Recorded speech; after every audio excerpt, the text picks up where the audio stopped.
Assalamualaikum warahmatullahi wabarakatuh. Selamat pagi Ibu dan teman-teman. Alhamdulillahirrahmanirrahim, pada pagi hari ini kita semua dapat berkumpul dalam keadaan sehat walafiat walaupun hanya menggunakan media Zoom. Pada pagi hari ini, kelompok 1 akan melakukan presentasi. Adapun topik yang akan kelompok 1 bahas yaitu peran dan fungsi kurikulum. Sebelumnya, perkenalkan nama saya Intan Duyanti dengan NIM 2006647 selaku moderator yang akan membimbing jalannya presentasi pada pagi hari ini. Adapun anggota kelompok 1 yaitu Andina Aisyah Eka Jati dengan NIM 2006606, Hanifah Nur Auliani dengan NIM 2006617, Siti Mariam dengan NIM 2008962, Siti Rahma Azahra dengan NIM 2004484.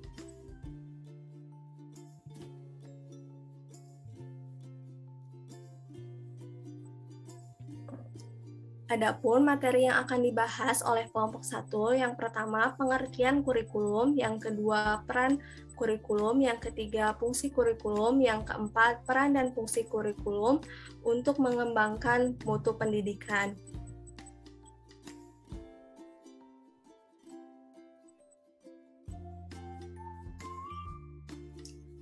Baik teman-teman, langsung saja kita mulai ke sesi yang pertama, yaitu pembukaan. Marilah kita mengucapkan basmalah bersama-sama. Bismillahirrahmanirrahim. Selanjutnya adalah penyampaian materi mengenai pengertian kurikulum yang akan dipaparkan oleh Saudari Siti Rahma Azahra. Kepadanya waktu dan tempat, saya persilahkan. Baik, terima kasih kepada moderator. Assalamualaikum warahmatullahi wabarakatuh. Di sini saya akan memaparkan materi mengenai pengertian. Nah, secara etimologis, kurikulum dalam bahasa Inggris ditulis dengan kurikulum, berasal dari bahasa Yunani yaitu kurir yang berarti pelari dan kurere yang berarti tempat berpacu. Nah, secara harfiah, istilah kurikulum digunakan dalam dunia olahraga, seperti yang terlihat pada artinya pelari dan tempat berpacu, yang identik dengan olahraga atletik. Sedangkan secara istilah, berawal dari kata kurir dan kurer. Kurikulum diartikan sebagai jarak yang harus ditempuh oleh seorang pelari mulai dari start sampai finish untuk memperoleh medali atau penghargaan. Nah, pengertian tersebut diadaptasikan ke dalam dunia pendidikan yang kemudian diartikan sebagai sejumlah mata pelajaran yang harus ditempuh oleh seorang siswa dari awal hingga akhir program demi memperoleh ijazah. Nah, di sini ada pengertian kurikulum menurut Undang-Undang Nomor 20 Tahun 2003. Kurikulum adalah seperangkat rencana dan pengaturan mengenai tujuan, isi, dan bahan pelajaran serta yang digunakan sebagai pedoman penyelenggaraan kegiatan pembelajaran untuk mencapai tujuan pendidikan tertentu. Bab 1 Pasal 1 Ayat 19.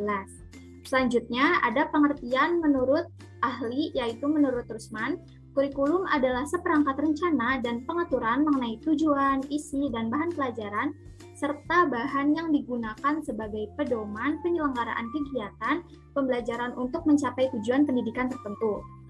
Yang terakhir ada menurut Depdikbud, sebagai suatu program pendidikan yang direncanakan dan dilaksanakan untuk mencapai sejumlah tujuan-tujuan pendidikan tertentu. Nah, dari definisi tersebut mencerminkan adanya pendidikan itu terdapat usaha atau kegiatan yang bertujuan. Yang kedua, di dalam kegiatan pendidikan itu terdapat suatu rencana yang disusun atau diatur. Yang ketiga, rencana tersebut dilaksanakan oleh sekolah melalui cara yang telah ditetapkan.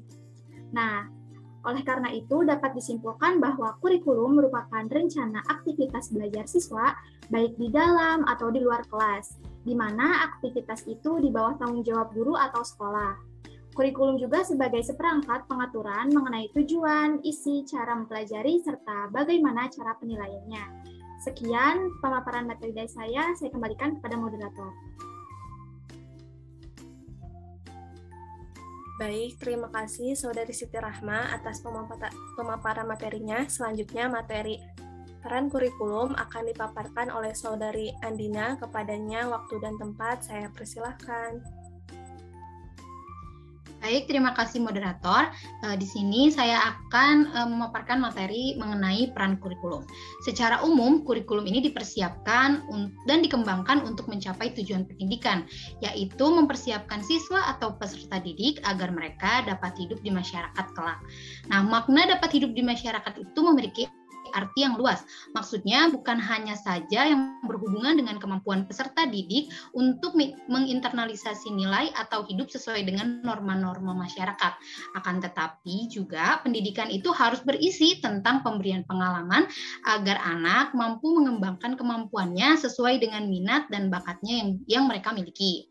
Oleh karena itu, sistem pendidikan di dalam sistem pendidikan, kurikulum ini merupakan komponen yang sangat penting karena di dalamnya bukan hanya menyangkut tentang tujuan dan arah pendidikan saja, akan tetapi ada pengalaman belajar yang harus dimiliki oleh setiap peserta didik, serta bagaimana peserta didik mengorganisasikan pengalaman yang sudah mereka dapatkan. Selanjutnya di sini menurut Hamalik tahun 2011 di halaman 11 sampai 12 beliau menyebutkan kurikulum itu memiliki 3 peranan. Yang pertama ada peranan konservatif, yang kedua ada peranan kritis atau evaluatif, dan yang ketiga ada peranan kreatif. Yang pertama, peranan konservatif merupakan salah satu tugas dan tanggung jawab sekolah sebagai suatu lembaga pendidikan, yaitu mewarisi nilai-nilai dan budaya masyarakat kepada generasi muda, yaitu peserta didik. Peserta didik perlu memahami dan menyadari nilai, norma-norma, dan pandangan hidup masyarakatnya, sehingga ketika mereka akan kembali ke masyarakat, mereka dapat menjunjung tinggi dan berperilaku sesuai dengan norma-norma yang berlaku tersebut. Nah, peran konservatif di sini maksudnya kurikulum harus dapat melestarikan berbagai nilai budaya sebagai warisan masa lalu. Selanjutnya, ada peran kritis atau evaluatif kurikulum.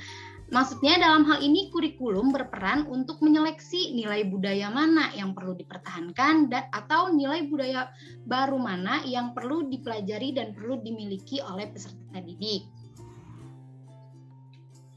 Selanjutnya ada peran aktif kurikulum. Peran aktif kurikulum dalam hal ini kurikulum harus mampu menjawab setiap tantangan sesuai dengan perkembangan dan kebutuhan masyarakat yang berubah-ubah setiap zamannya. Kurikulum juga harus mengandung hal-hal baru sehingga dapat membantu peserta didik untuk mengembangkan setiap potensi yang dimilikinya agar dapat berperan aktif dalam kehidupan sosial masyarakat yang senantiasa bergerak dinamis. Kurikulum juga harus mengandung unsur-unsur baru. Jika kurikulum tidak mengandung unsur-unsur baru, maka pendidikan selamanya akan tertinggal. Hal itu menyebabkan apa yang diberikan di bangku sekolah itu tidak bisa diimplementasikan secara relevan karena tidak lagi sesuai dengan kebutuhan dan tuntutan sosial masyarakat yang ada.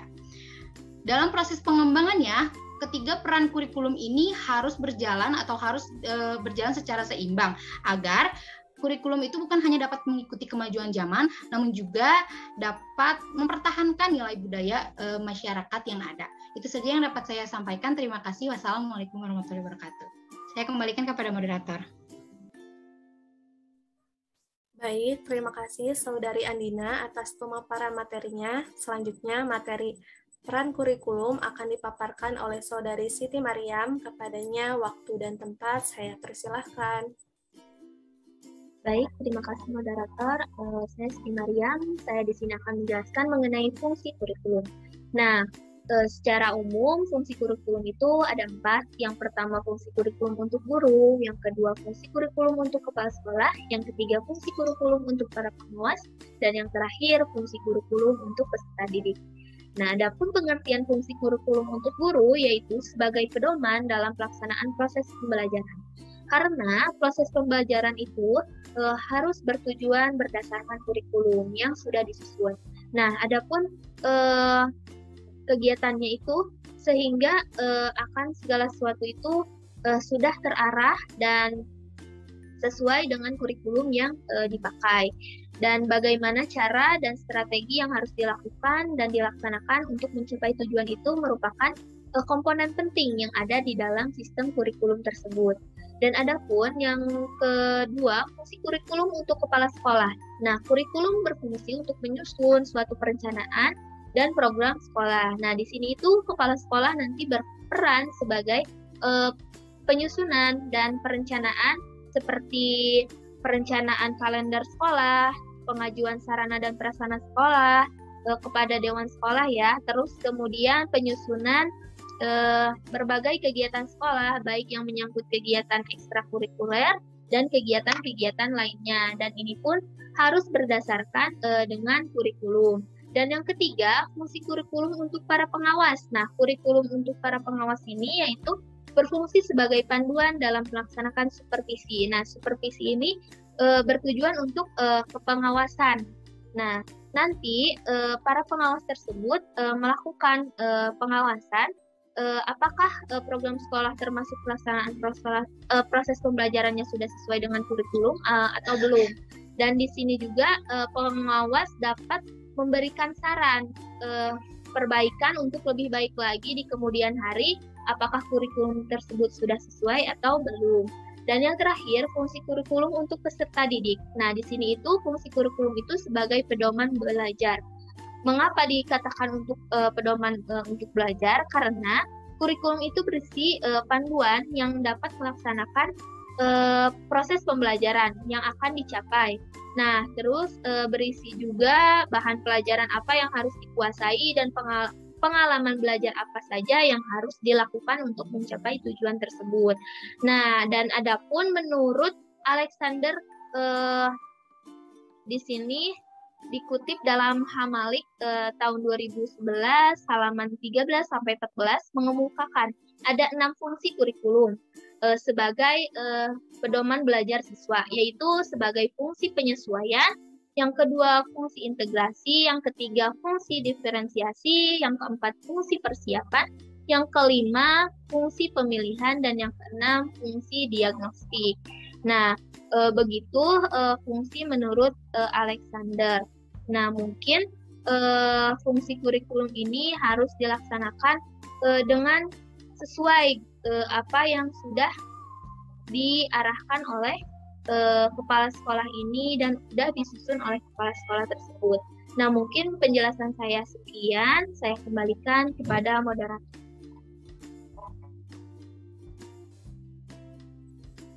Baik, terima kasih Saudari Siti Mariam atas pemaparan materinya. Selanjutnya, materi mengenai peran dan fungsi kurikulum untuk mengembangkan mutu pendidikan akan disampaikan oleh Saudari Hanifah. Kepadanya, waktu dan tempat saya persilahkan.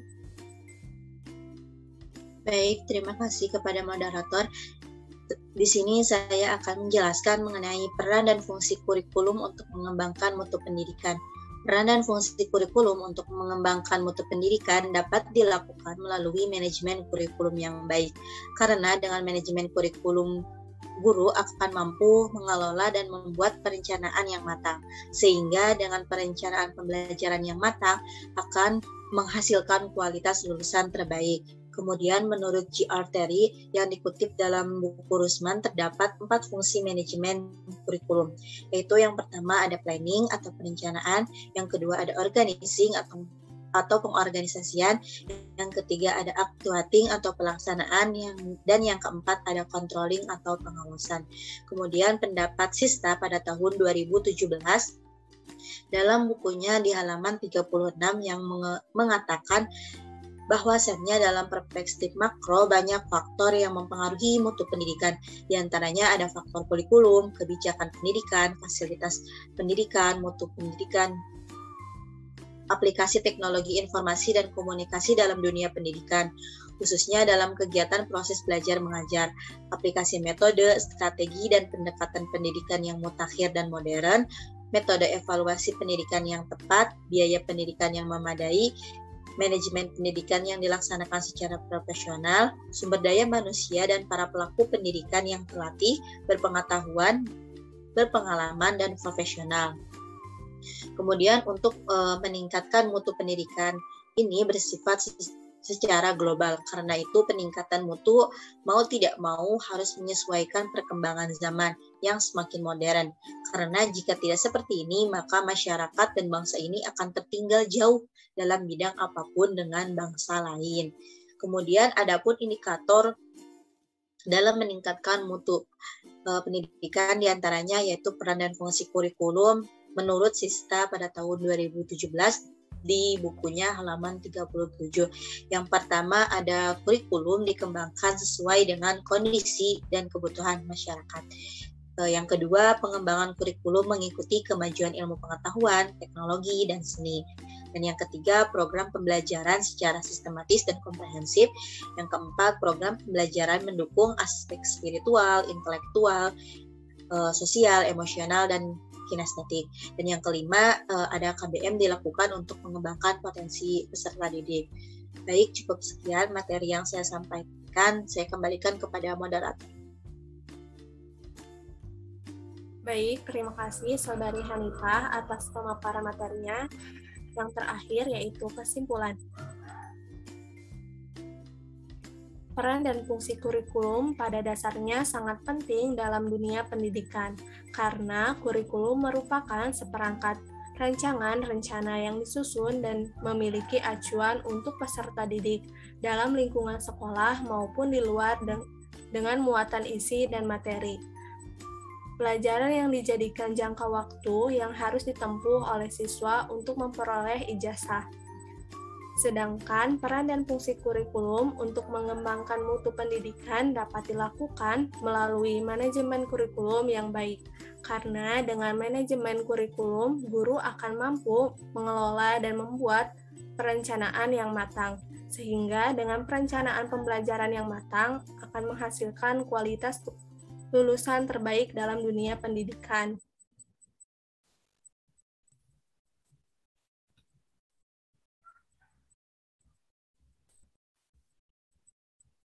Rajin ngaji, pergi ke kajian, belajar agama, belajar Quran. Terima kasih untuk semua perhatian. Undur diri, ucapkan sekian. Demikian presentasi dari kelompok 1. Saya sebagai moderator mohon maaf bila ada kesalahan. Wassalamualaikum warahmatullahi wabarakatuh.